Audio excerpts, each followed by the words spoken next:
السلام عليكم ورحمة الله تعالى وبركاته.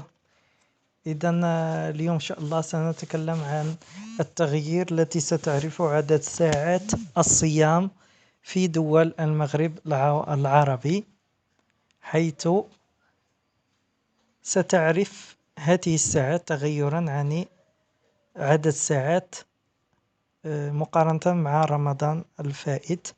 إذا رمضان هذا السنة الموافق ل 2023 ميلادية موافق ل 1444 هجرية. إذا سيعرف تباين حسب دول المغرب العربي خلال رمضان المقبل إن شاء الله. إذا أهله علينا إن شاء الله باليمن والإيمان والسلامة والإسلام. إذا نبدأ بالدول بالأقصر ثم الأقصر. إذا أقل عدد ساعات سيكون في دولة موريتانيا، إذا حوالي 14 ساعة و15 دقيقة هي أقل مدة الصيام. إذا تتبعها دولة المغرب بحوالي 15 ساعة و25 دقيقة من الصيام. بالنسبة للثالثة هي دولة ليبيا حوالي 15 ساعة و30 دقيقة.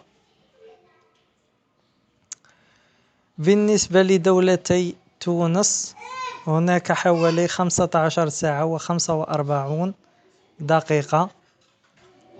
نفس الشيء بالنسبة للشقيقة الجزائر نحو 15 ساعة و45 دقيقة.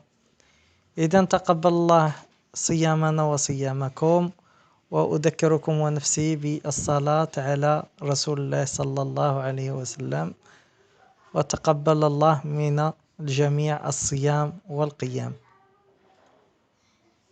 إذا هذا كل ما يتعلق بعدد ساعات الصيام في بلدان المغاربية خلال رمضان سنة 2023 و 1444 هجرية. إذا حصل كما ترون. إذا كل من موريتانيا، المغرب، ليبيا، تونس